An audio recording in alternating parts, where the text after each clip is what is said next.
Thanks very much, everybody. I'm Ian Clark, and I'm chairing today's session. It gives me great pleasure to introduce Professor Malcolm Jackson to you from the University of Liverpool. So I think I first met Malcolm maybe 11, 12 years ago, something like that. And we both held BBSRC Diet and Health Research Industry Club grants, and they have a yearly dissemination meeting. And it was always good to discuss both science and sort of academia and nutrition and health with Malcolm, and I benefited a lot from his expertise and experience. And subsequently, I've collaborated with various people within his institute and published with them, and that's been great. So just to tell you, Malcolm originally did his first degree in biochemistry in Surrey before pursuing a PhD at UCL. And he's held faculty positions at UCL and the University of Liverpool, as well as being an adjunct professor at the University of Texas in San Antonio. He became head of the Institute of Aging and Chronic Disease in Liverpool in 2010. And that really is a sort of bench to bedside institute. And so it's not just lab science, it's patient-based research, it's sort of prevention, care and cure as well. So it's really all encompassing. He was also the founding director of the MRC Arthritis Research UK, though I guess now Versus Arthritis, Centre for Integrated Research into Musculoskeletal Aging, or CIMA, and that is a successful collaboration between the universities at Liverpool, Sheffield, and Newcastle. Malcolm is now the Associate Pro Vice Chancellor for Research and Impact in the Faculty of Health and Life Sciences at Liverpool. And somehow he also finds time to maintain a very vibrant and well-funded research group. He's published very widely and influentially, and it's not surprising that he's also received many awards around research into aging and his particular interest in sort of redox biology and biochemistry. So we're very lucky to have him talk to us today on developing approaches to prevent musculoskeletal decline in the elderly. And of course, this is still virtual, but I remain very hopeful that I'll be able to tempt Malcolm to actually visiting Norwich in person in the not too distant future when we're able. So thanks very much, Malcolm, and over to you. Thank you, Ian. That's a very generous introduction. Yes, as you said, we must have been 12 years ago or something like that with our common interests in sort of nutritional approaches. When Ian and I first chatted about me coming down to visit and give a seminar, we talked about what I might discuss today. And as you've heard, I've been involved in setting up a number of organisations. Most recently, of course, CIMA, the Centre for Integrated Research in Musculoskeletal Aging. We thought what I'd do was do a bit of a hybrid seminar where I tell you a bit about CIMA and what we've been trying to do with CIMA, and then go on and talk about a little bit about our own work on skeletal muscle aging. As you heard, I'm a biochemist and I tend to look at these things at quite a basic level, but we've been heavily involved in trying to bring together these groupings which do interdisciplinary research. So I'll start by talking about that. So let's try sharing the screen and see how we get with that.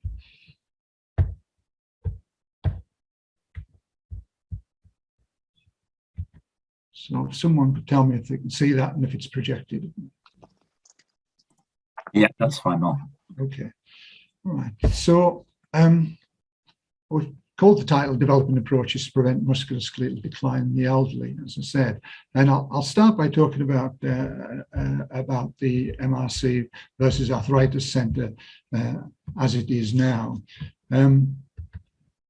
As Ian said, it's an arrangement, a collaboration between ourselves, the University of Sheffield and Newcastle University. And the idea was that we'd bring together strengths from the three different universities and to try and address musculoskeletal aging across the musculoskeletal system, and both ranging from basic science through to applied interventions. We initially responded to a call from what was, as you said, Arthritis Research UK and MRC back in 2011, 2012. this is for an MRC type centre, and we had to argue what the strategic need was for to look at the musculoskeletal system. And these are a couple of the diagrams that were used at that time. On the left-hand side, we've got information on the prevalence of musculoskeletal disorders.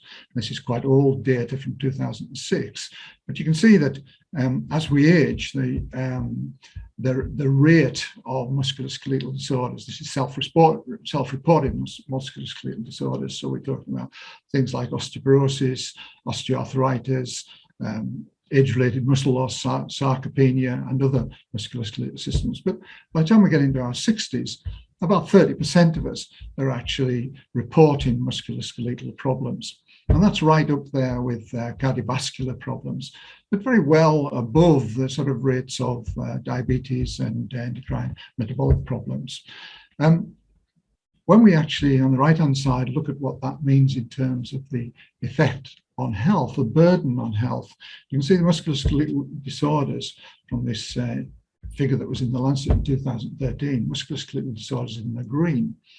And it's a slightly strange graph, but along the x-axis, we've got age, and on the y-axis, it's years lived with disability. So at younger ages, the major impact on disability is actually mental and behavioral disorders. As you can see, as we get into middle age and into older middle age, musculoskeletal disorders really has a major effect in terms of the burden of disease. I said it's a strange graph because everybody over 80 is classified into this final panel on the right-hand side, this final column on the right-hand side. Whoops, sorry, that's me. And this final column on the right-hand side, stop trying to move my mouse around, shows that at that stage, the neurological disorders, things like dementia, become much more prevalent and much more important by the time we get to that age. And of course, it's all important because of the increase in numbers of elderly subjects that we have. So, as I said, CIMA was put together to try and bring expertise from these different host institutions. And at the time, the key people were Tom Kirkwood, who was then still very active in Newcastle, Eugene McCloskey, who was at Sheffield, and myself.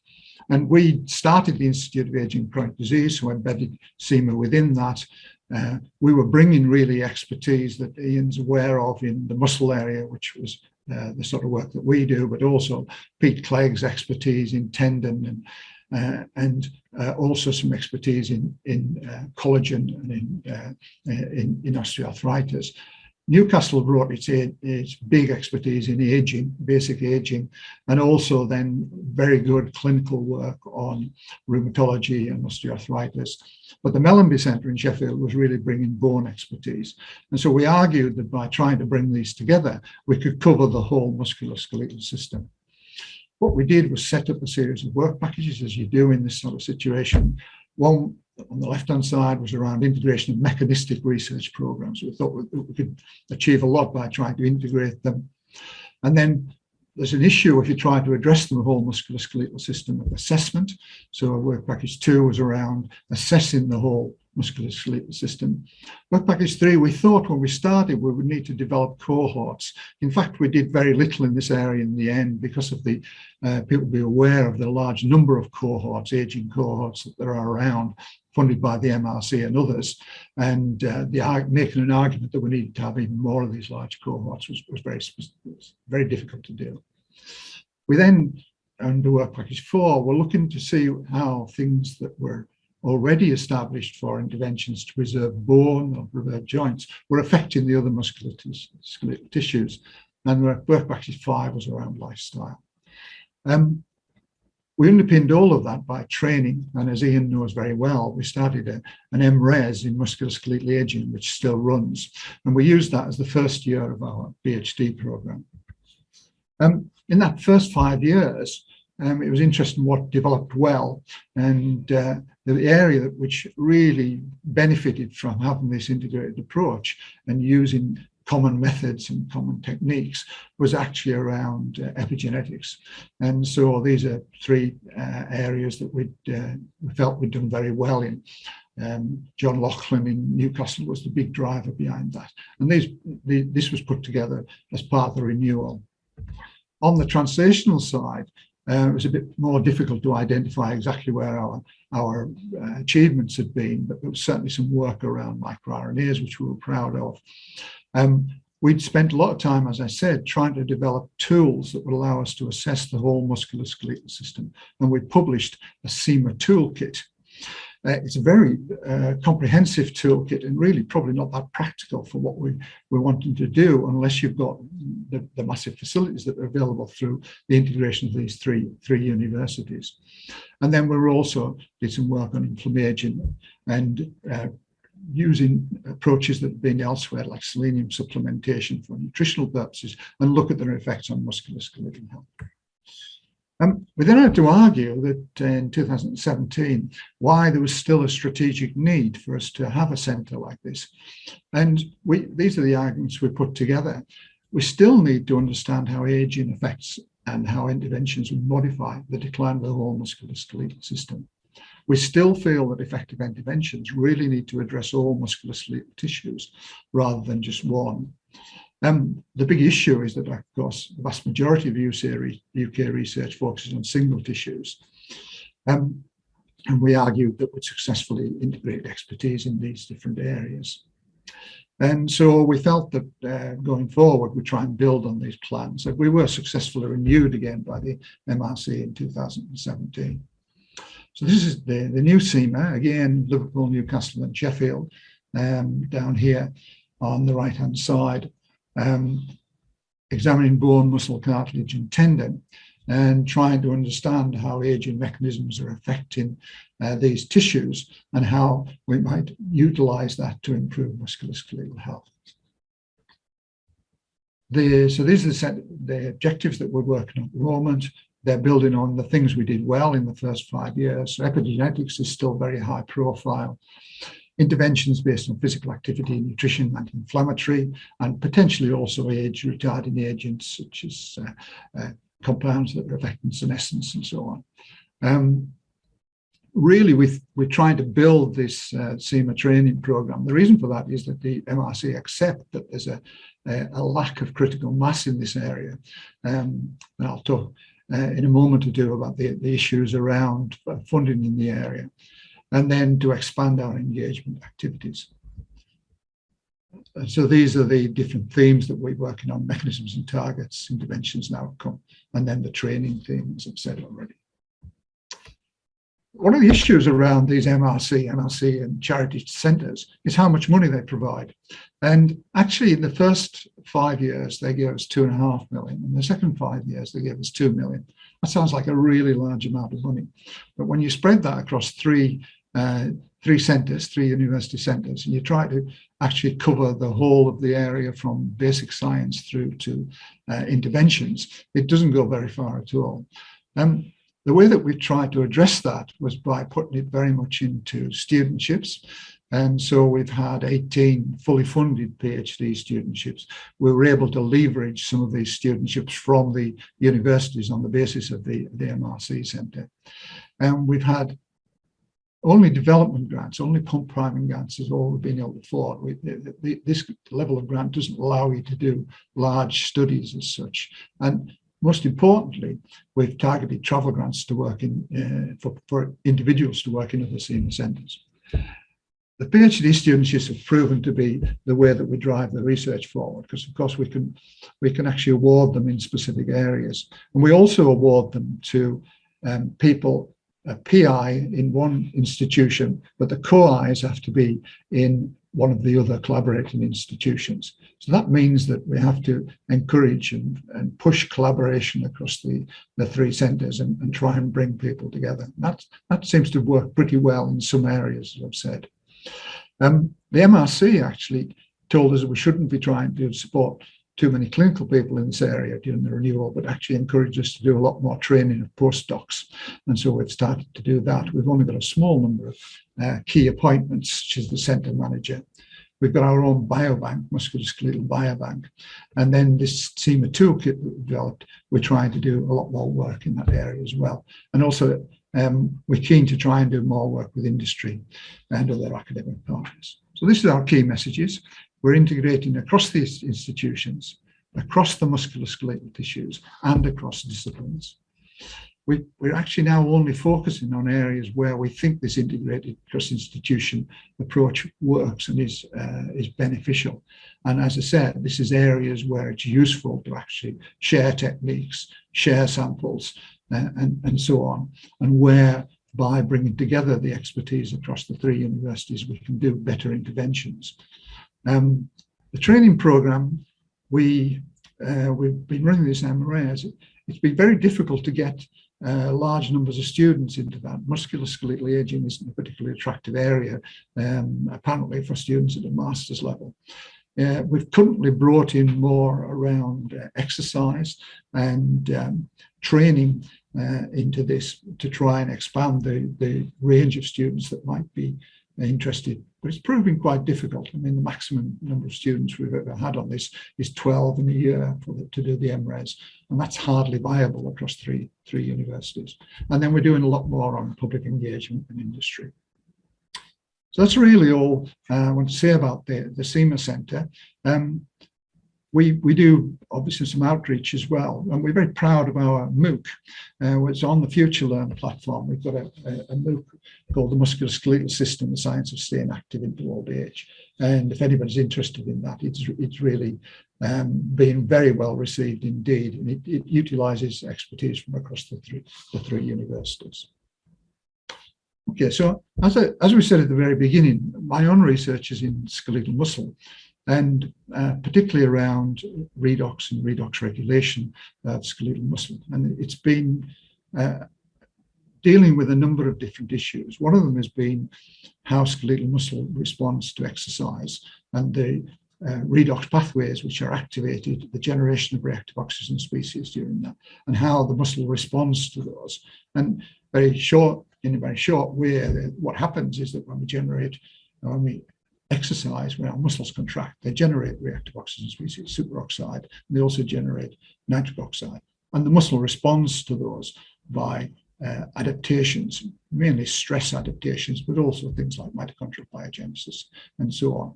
And that's one area, but we've also been very interested in aging, and particularly the redox effects of aging. And that's what I thought I'd talk about today. So these are some old slides, some old graphs, looking at muscle mass with increase in age. Top left, these are post-mortem studies from Jan Lexell back in the 1990s, and he was taking biopsies of the vastus lateralis and counting all the fibers, manually counting all the fibers. And you can see in the bottom left-hand corner, we've got the total number of fibers in the vastus lateralis against the muscle cross-section area in the top left-hand corner.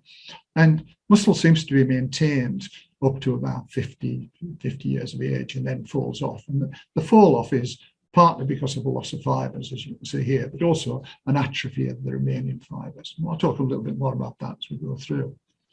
One of the things we didn't realize for a long time is that aging is associated with loss of motor units. And there's some even older work on the right-hand side from Campbell and co-workers, where they were measuring the number of motor units in the extensor digitorum brevis muscle from a very large, very small foot muscle in subjects. And you can see that the number of motor units is again also maintained up to about 50 and 60 years of age, and then falls off quite dramatically.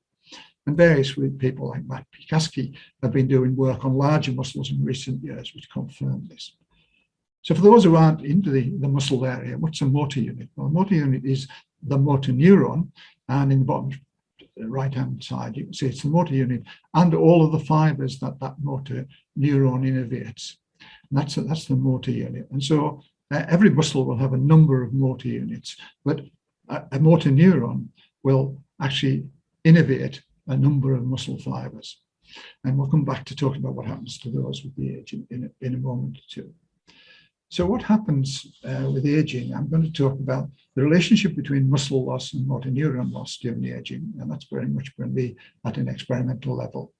the effect of motor neuron loss and the denervation that follows on muscle mitochondria. So it's actually nerve controlling the muscle mitochondria. And then one of the things that happens is an increase in mitochondrial peroxide production by muscle mitochondria. And so I'm going to talk a little bit at the end about what that peroxide is doing to the muscle. So these are images of neuromuscular junctions. They're from a colleague of mine, Holly van Remmen.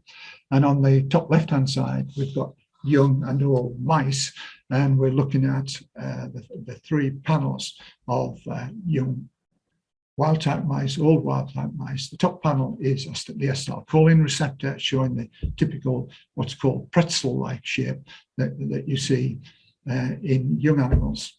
The second panel down is actually innervating axons, and the bottom panel on the left-hand side is the merge of those, which is pseudocoid. And you can see that actually for young animals, you've got the very nice pretzel shape, you've got very nice axons coming in, and they innervate very nicely indeed. On the right-hand side of that panel, you can see what you see in some areas in the muscle of all wild-type animals. So the acetylcholine receptor is disorganized. In this area, the innervating axons are all over the place, as you can see, and then the merge shows substantial disruption. So does that happen in humans? Well, it's been actually quite difficult to get evidence that it does, because of the difficulties of actually finding neuromuscular junctions in the muscle of human subjects. With this images on the top are from an old paper from 1984, and the techniques that you used are reflected in that. But so we've got a 32-year-old male and a 76-year-old male. The top panel of that is actually acetylcholine esterase staining. So looking at effectively the acetylcholine receptor, and you can see that again in the young male it's very tightly packed, whereas we've got substantial spreading in the old male. The second panel down is actually iodinated bungarotoxin radiography, a technique that we don't use now, but again you can see that the bungarotoxin staining or bungarotoxin emissions from the iodine is actually spreading quite significantly. And the bottom panel on that side is actually silver staining to try and image the innervating axon, and you can see that there's a single axon coming into the 32-year-old male neuromuscular junction, whereas in the 76-year-old male, the axon is branching to these different spreading subunits of the neuromuscular junction. And if we look at the sciatic nerve, and so we actually look at the nerve itself, again, this is mouse data. You can actually see that in the adult mice, the axons are nice, similar size. They're well myelinated and they're very evenly distributed. But in the old animals, we've actually got this significant distribution of size and also loss of myelination going on. So there's substantial changes going on in the peripheral nerves in both old animals and old humans.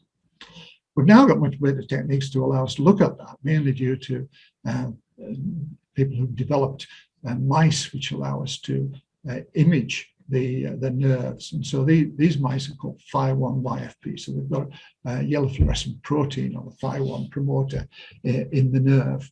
And what that allows us to do is to get these beautiful images. And the image on the top left is of the, again, an innervating nerve and the presynaptic junctions. Below that, we've actually stained with bungarotoxin, antibiotic bungarotoxin, and that's shown in red, and you can put these together with pseudocore, and now you can actually see the muscle fibers are in blue with the nuclei, and then we've got this green nerve coming in, and the yellow is actually the overlap of the presynaptic and postsynaptic neuromuscular junction. And we use these techniques now substantially to look at what's happening to the neuromuscular junction with aging. These are just some examples of what you see.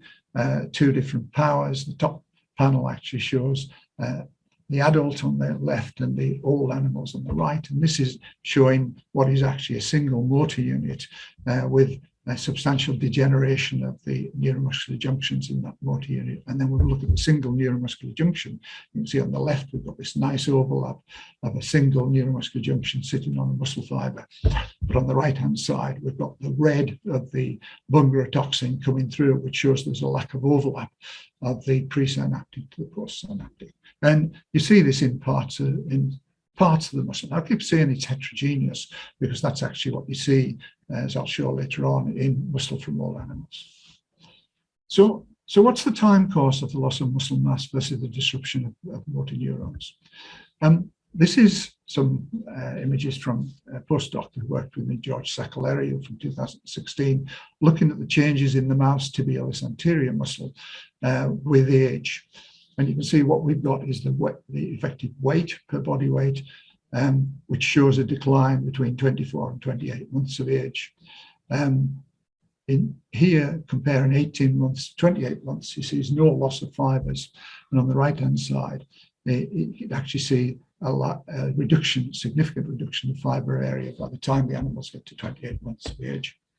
And so that's what we thought was going on, was that actually all the changes were occurring late in the animal's life from about 24 to 28 months.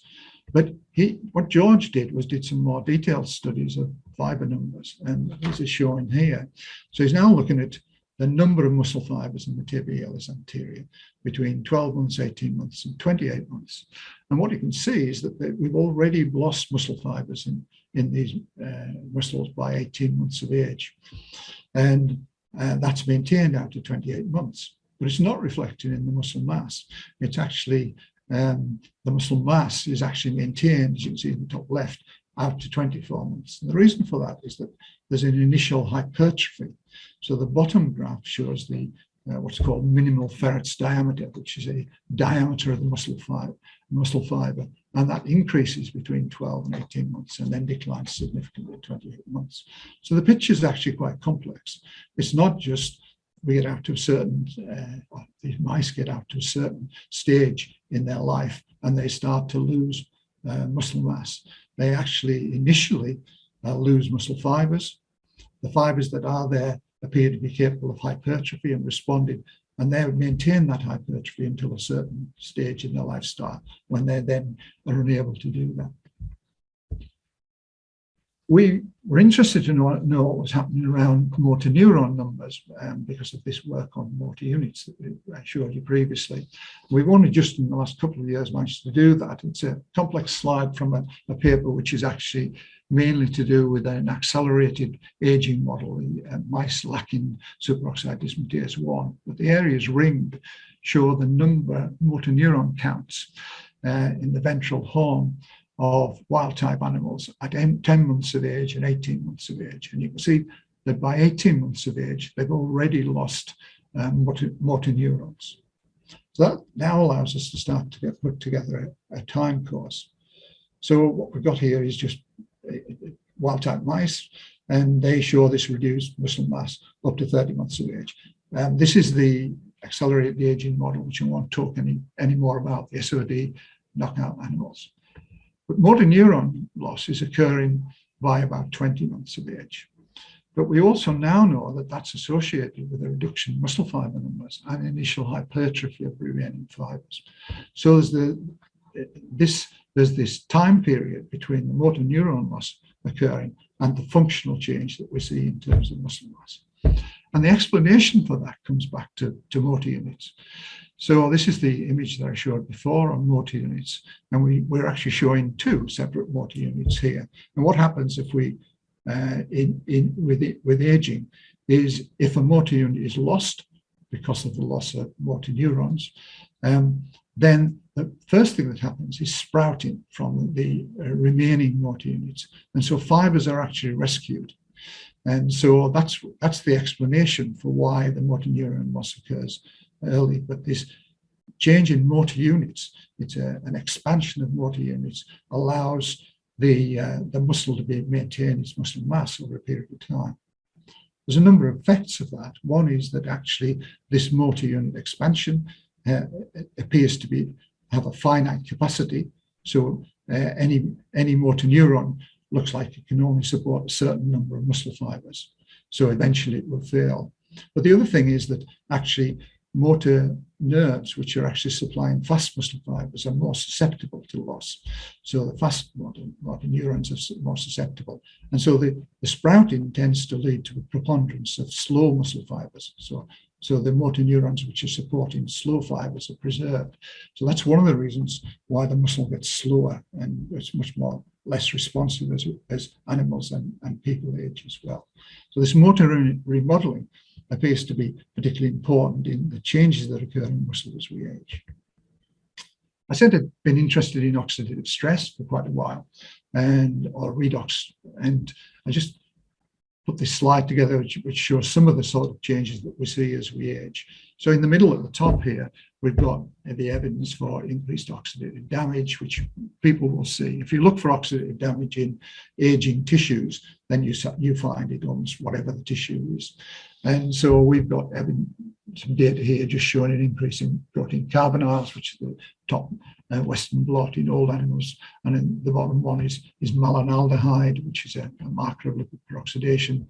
We've also done work looking at fluorescent probes like DCFH, and you can see here that we've got muscles from resting animals and, these are isolated fibers which are at rest and then contracted with electrical stimulation. And with fibers from young animals, if we contract them, we get this big increase in reactive oxygen species. But actually, we've already got this increase in DCFAC oxidation at rest in old animals. The cause of that is not always, has been thought for some while to be due to changes in mitochondrial production of peroxides, particularly hydrogen peroxide. And this data from Aphrodite Vasilaki in the top left-hand corner shows isolated mitochondria being examined for peroxide production. This is state 1 peroxide production using X rate. But what we often see when we look at tissues from humans and animals that are aging is adaptations which are due to this. And so you find increases in the protective enzymes. And in the bottom left here, we've got examples of some of our data showing changes in peroxyredoxins, changes in catalase, changes in DPX, glutathione peroxidase activity, and thyroredoxins, which you find in tissues of older animals and muscle of older animals. So there's substantial evidence for changes in redox homeostasis, in oxidative damage in skeletal muscle from old animals. And so we've been interested in how that relates to the changes in the motor nerve that we actually see. So this is just showing the same thing again in a slightly different way. So this is mitochondrial peroxide production in state 1 and with substrates, glutamate malate, added to the isolated mitochondria. And you can see that in the 28-month-old animals, there's a big increase in mitochondrial peroxide production. And that also occurs in some of these models of accelerated aging. And this model of accelerated aging, the SOD1 knockout mice, we've studied extensively. It's also an interesting model of bone aging as well. One of the things we've studied through SEMA is how the bones change in these animals. The SOD1, of course, coupled zinc superoxide dismutase, is actually a protein which in a mutated form causes ALS or motor neuron disease. It's a very small number of the familial ALS patients. And so that suggests that it's particularly important for nerves. And sure enough, when we looked in detail, there's a whole other talk about these animals, because we've done a whole series of different tissue-specific knockouts and overexpressors, but the motor nerves appears to be particularly important in these animals.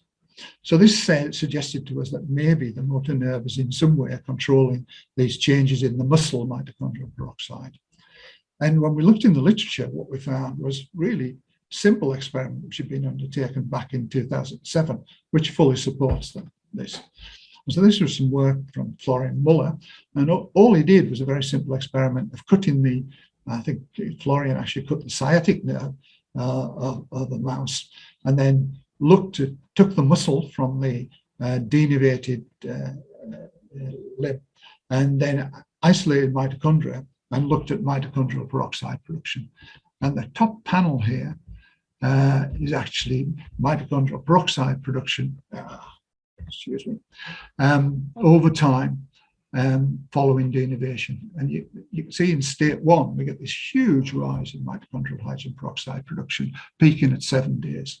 This is the biggest rise in mitochondrial peroxide production that anybody in the redox field has ever seen related to denervation of these muscles. And we began to wonder whether this was related to the changes in mitochondrial peroxide production that we were seeing in aging. So a postdoc working with Natalie Pollock did a couple of really simple experiments to try and examine that. So first of all, she tried to repeat what Florian Muller had done, was to actually do denervation of the muscle and just look to see how that affected muscle mitochondrial peroxide production. And so this is using the Phi1 YFP mice again, and what you can see in the top left-hand corner is the innervating nerves and neuromuscular junctions sitting on top of the muscle fibers prior to denervation.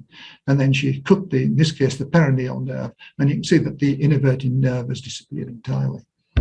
Bottom right-hand corner actually shows the effect of that on mitochondrial peroxide production. And again, at 7 days, you can see in the denervated muscle, we've got this enormous rise in state 1 mitochondrial peroxide production.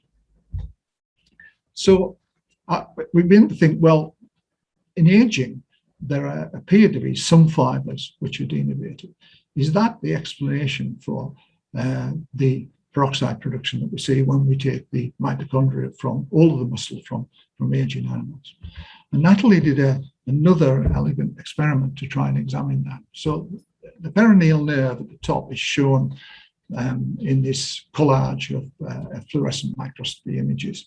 And as it enters the tibialis anterior of the mouse, it splits into 3 branches. And what Natalie has done here is actually transected one of those branches. It's shown here. And that provides us with a muscle which has areas of full denervation, has areas where it's fully innervated, and there's areas where it's partially denervated and partially innervated. And she was able to take small bundles of fibers from those 3 different areas and to then examine mitochondrial peroxide production from those different areas. Our hypothesis was that only the area that was denervated would be generating increased mitochondrial peroxide production. In fact, that wasn't true. Down the bottom, you can see that all of those 4 areas actually showed big increases in mitochondrial peroxide production. So this is what we think is happening.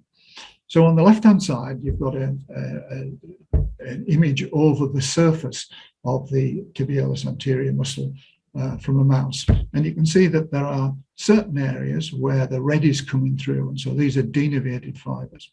But there's not very many fully denervated fibers. The ones that we can actually see the innervating nerve and neuromuscular junctions are mainly innervated.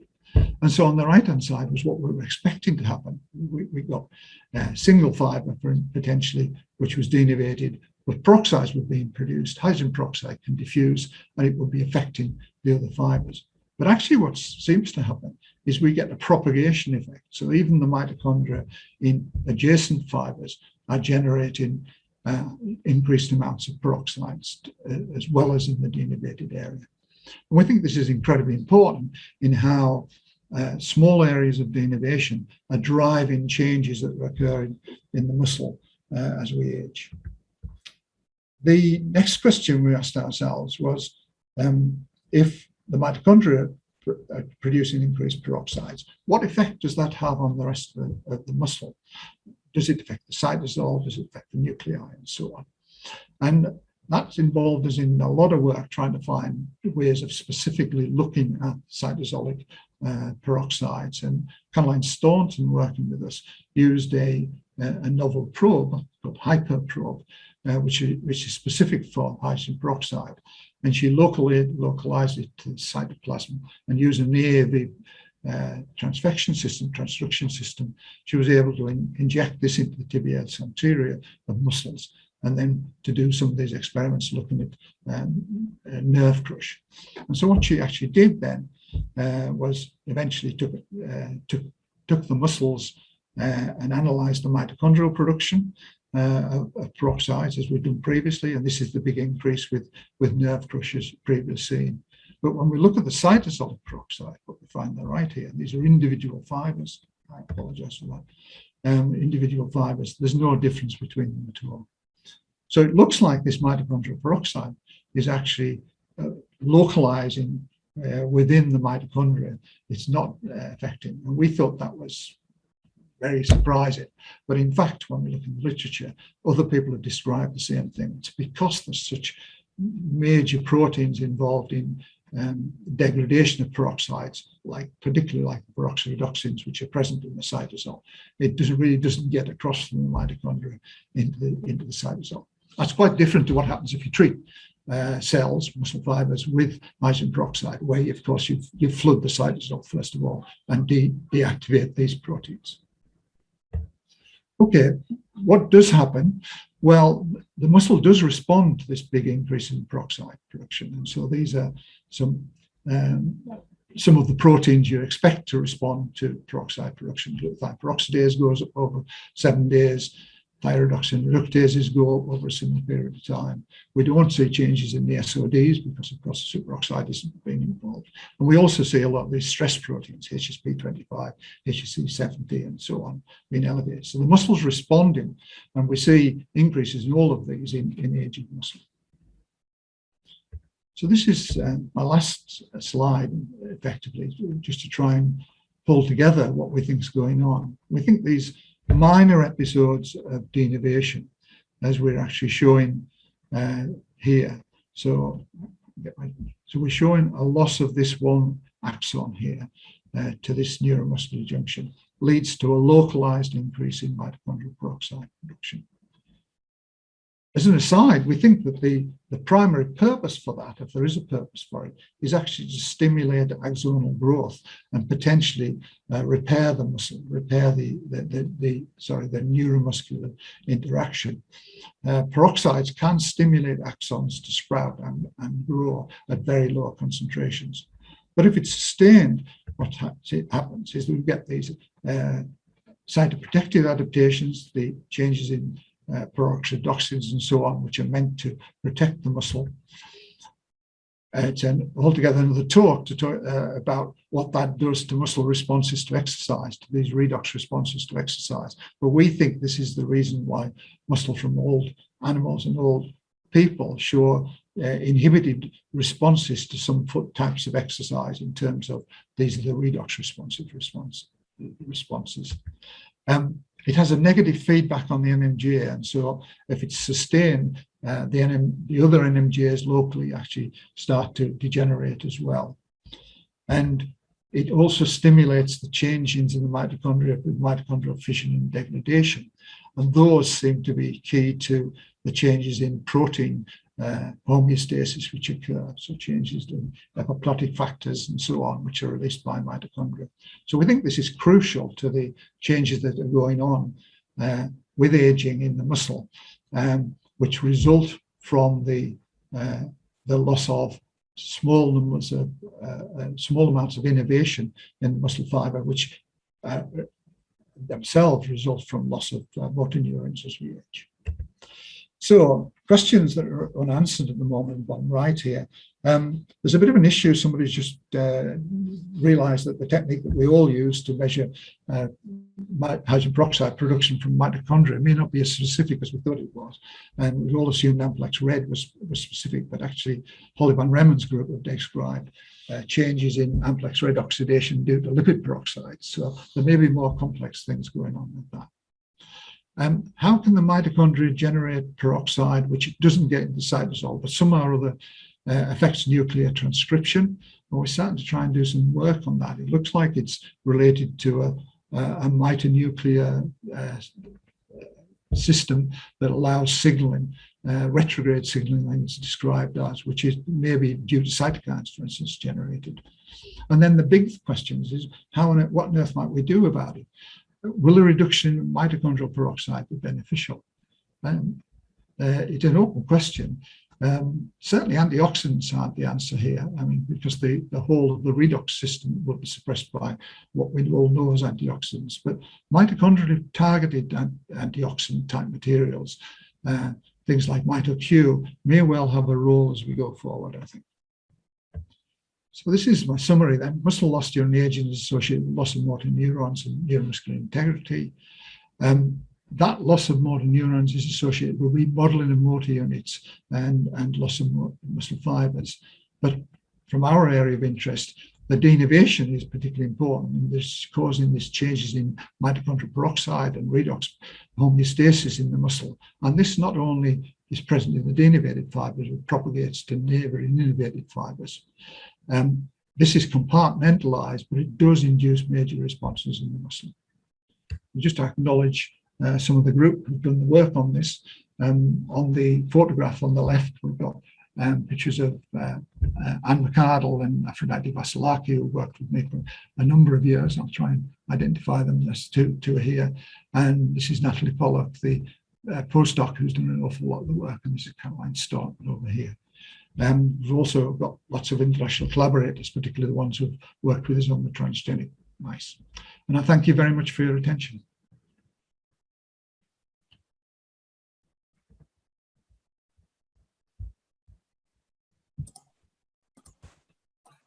Sorry, Malcolm, I'm just trying to desperately to unmute myself. So thank you very much. Again, it's weird, isn't it? Because we can't do a round of applause, but thank you very much for that very interesting take on both SEMA and also on the specifics of the muscle there. So I've got the chat open, and anyone who wants to can ask a question through that, and I will pass that on. But also, if anyone wants to put their hand up, I'll try and spot that. I'm on quite a small screen. I just wanted to ask a question at the outset, Malcolm. So you talked about mitochondrial H2O2 repressing the muscle response to exercise. Yeah. But do you have any information on the kind of converse for that? Will exercise prevent that loss of neuromuscular junction and the H2O response in the first place? Can you prevent this in any way? Yeah. So we've assumed for years that the exercise, which is undoubtedly beneficial to muscle function with aging, it was affecting entirely the muscle. But actually, there's really good evidence now that it has beneficial effects on neuromuscular viability. So there's both experimental data where people have done lifelong running in animals, but there's also more data which has been assembled from people like masters athletes and so on, where you can actually show that neuromuscular function is much better. And there's also data just looking for evidence for numbers of denervated fibers in muscle from older people and comparing it to the amount of exercise that they've done on a routine basis. So exercise is undoubtedly beneficial to this process. What we don't know, I think, Ian, is what type of exercise. I mean, weightlifting, resistance exercise is good to increase muscle bulk, but it's not going to change the loss of nerves as far as we can see. But it might be some balance type exercise, Pilates, things like this, which we all encourage older people to do. Would be more beneficial in terms of maintaining your neuromuscular status. Yeah, that's good to hear. I'm a Pilates convert myself, so that's perfect. Anne-Marie, you have your hand up. Yeah, thanks, Ian. Thanks, Malcolm, for a really fascinating presentation. I was just quite interested that, the temporal view of it. It seems to be that the motor neuron dysfunction sort of drives the muscle fiber dysfunction rather than the other way around, or that's what your work is seeming to suggest the progression is. And then I was just thinking, leading to a question, we do a lot of work on omega-3 fatty acids and neuronal function in the hippocampus. And neurons are particularly enriched, particularly the synaptic region in the omega-3 DHA. It makes up about 40% of lipids versus about 2% in heart muscle, for example. Is there kind of any evidence that something like omega-3 fatty acids may help rescue the phenotype at all? For the specific question, Anne-Marie, no, I'm not aware of any. It's clear that if you do these interventions which slow aging, which the obvious one is calorie restrictions, then you preserve both motor neuron function and you preserve the muscle in that sort of situation. But I'm not aware that fatty acids have been shown to have any effect on neuromuscular junction function. Just back to your initial point, There is evidence, and again, we're doing some work on that, of course, that the muscle fibers support the motor neurons, and they particularly support the neuromuscular junction. And Anne McArdle, who working with me here, is working on exosomal release of both microRNAs and proteins from the muscle, and what benefit they have to other tissues, but particularly nerves. And so I suspect what happens is that it's almost a circular process, in that once we start to get loss of individual neuromuscular junctions, then we lose some of that trophic support that we have from the muscle back to the nerve as well. So it's going to be quite difficult to sort out. Ailsa, I think you have your hand up.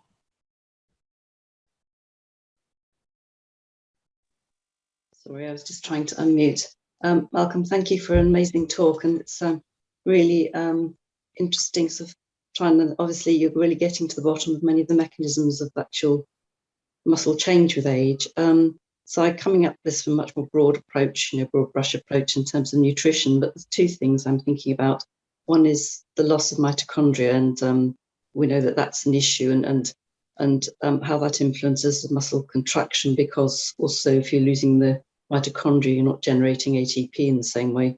But the second one was also thinking very much about B vitamins, because they have a role in nerve function, and certainly in deficiencies, you recognise, there's effects on muscle function due to that. The symptoms are very, and so on, they're all kind of quite strong. So do you think they have any role would B vitamins have any role in maintaining muscle nerve junction, do you think?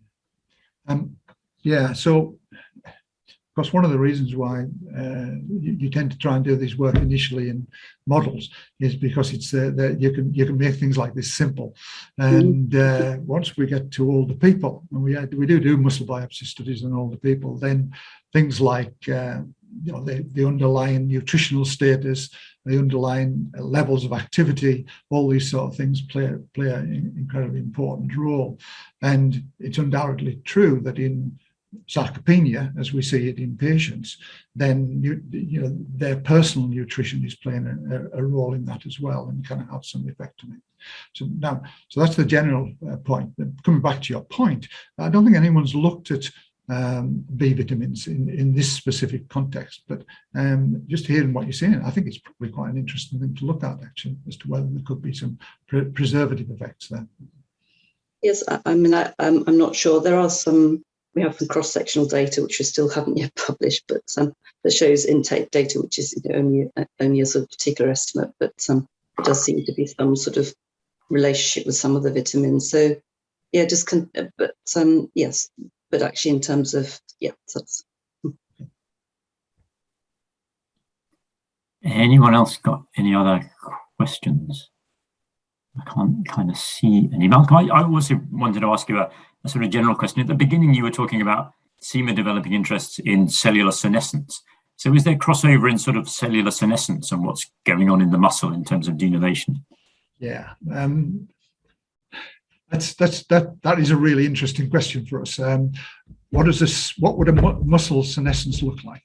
Because of course we're dealing with the post-mitotic multinucleate cells, and there is evidence that for markers of senescence being increased in muscle from old individuals and also old animals, and so P16, for instance, is elevated, and you can actually and the people who've been doing studies where they knocked out senescent cells, so P16, I can't remember what the name of the mice are, but they basically knock out all P16 expressing cells. And that causes an increase in longevity. But it also, they claim in their initial paper, it causes an improvement in muscle function in those animals as well. So the process is there somehow, and the machinery is there, but it doesn't look like what we think of as cell senescence. There's parallels with the apoptosis there, if you think about it as well, Ian. So, apoptotic cells tend to be scavenged and removed by phagocytic cells and so on. But we can see apoptosis markers in muscle But they can't be, the process can't occur in the same way as traditional apoptosis. So I think senescence will occur in muscle, and we've speculated that the denervated fiber is the equivalent of a senescent cell in muscle. You know, the SASP, the senescence associated phenotype of generating pro-inflammatory cytokines and things like that. We think the denervated fibers are releasing pro-inflammatory cytokines as well. Yeah, no, that's very interesting. Any other questions? I'm going to sneak in with one just general question as well. That you talked at the beginning about again wanting to work within SEMA across different tissues, or to bring all tissues together. And I just wondered if you had a comment on how that will work, because again, you know, most of us, me included, will kind of focus on a single tissue, and we kind of have a bit of lip service to other tissues that are involved in the particular physiology or pathology. But how are you able to sort of develop that in SEMA, or do you plan to develop it? Well, I vaguely mentioned that, you know, where people are studying models, we're trying to, and so these SOD1 mice that I mentioned a couple of times, the SOD1 knockouts, we've also looked at joints in those, and we've looked at the bones in those, and so on. But that's really saying, is it an interesting model in these other areas? The place where it's probably been most looked at is in the people who are interested in osteoporosis have been developing a series of drugs, of course, for years and years and years for osteoporosis, but never looking at what effects those have on other tissues. But they've now started, the Sheffield group are looking at the effects of the various different osteoporosis drugs on muscle and on joints and so on. So because we've got the expertise now across the board to be able to try and do that sort of thing. There's you know, as far as we can see, there's no, on the current ones that they're looking at, there's no deleterious effect. There is, unfortunately, as you'll be aware, in some evidence where you try to take drugs which are beneficial in one area, that you find they've got negative effects elsewhere. Was it the TIMP inhibitors? There was some evidence for that, wasn't there? Yeah. No. Again, thank you very much. Anybody else? Any other quick questions? If not, again, our sincere thanks, Malcolm, for a very interesting and illuminating seminar. So thank you very much for taking the time, again, to talk to us, even though you don't have to travel down there and we can't take you to dinner or any of those things, but hopefully at some stage in the near future. Well, looking at some of the names on the screen, it's a shame I'm not coming down. There's some good friends there. I see Sue Fair with the date, Yu Ping Bao down there. So it's nice to see people are around. Yeah, so hopefully in person one day. But again, thank you very much. Again, a round of pseudo applause or whatever one does in these things. So yeah, thank you. And so we move on then to Anne-Marie, who is clearly the director of NIHA, and who's going to tell us a little bit about current NIHA activities. So Anne-Marie, over to you. Yeah, thanks a lot, Ian. I just thought I'd just spend a few minutes, everyone. We've been going probably just over 6 months now. We launched officially in February, and just kind of where we're at and where we're heading. So the first 6 months really have kind of been spent on developing the infrastructure and resource of NIHA. And over this month and next month, we're starting to develop our research teams and groups. And hopefully we'll be able to kind of officially launch those in the next couple of months. But we've kind of just been through kind of a period of consultation just to ensure that our groups and our themes are kind of representative of the membership. So what I'd just like to update you on today, just for a few minutes, is kind of the resources and the infrastructure we've been working on, which may be of interest and of use to you. So the first thing to say is a staffing update. So we currently have 2 research fellow posts being advertised. You'll find them on the university website and also on jobs.ac.uk. And it's for a research lead on a community and business research lead for the Institute. And the second one is an evaluation and research lead for the Institute. So they're 2 posts for 2 years, and the the reference numbers are RA1886 and RA1887. The closing date's next Thursday. So if you're interested or you know anybody who may be interested, please go and have a look and consider putting an application in. So that's the first thing to report back on, and that will really increase our capacity because we'll have 2 full-time postdocs working with the Institute. The second thing to report back to you on is the co-production partnership, which Anna Sweeting is leading, which is going very well indeed. It was officially launched in July, and it's got 15 members from a diverse range of Norfolk and Suffolk organisations who are involved in policy and commissioning and frontline services working in the area of healthy ageing in the east of England. And the aim of the partnership is to ensure that NIHA is embedded in the community, both to provide a bottom-up approach to research and also to help us translate our research to practice. The aim is that the partnership will meet 6 times a year. And the initial activity of the partnership is to do a horizon scan or a consultation around the east of England, and particularly focused on disadvantaged communities to get the views of local people as to what healthy ageing means to them, what assets they find supportive, and what the gaps are.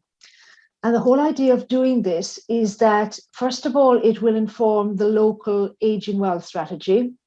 It'll inform the NIHA research priorities, and it'll begin to feed into our research intervention design. So the partnership and Anna is really keen to engage with us, the members of NIHA. So do get in touch with Anna if you want to explore research ideas or talk about kind of effective ways of using the partnership to translate and realize impact from our more fundamental or efficacy research. So that's the partnership. The third big bit of activity we've been working on has been led by Emma Coombs, working with Thamina Kanam. Thamina was an intern who worked with us, and actually her background is she's just finished a BA in Culture, Literature and Politics at UEA, but a very, very bright intern. And she's been working with Emma to develop a NIHA electronic evaluation tool. This has been developed on Qualtrics, and you may be familiar with Qualtrics. It's an online platform and a very flexible online platform for developing and undertaking surveys.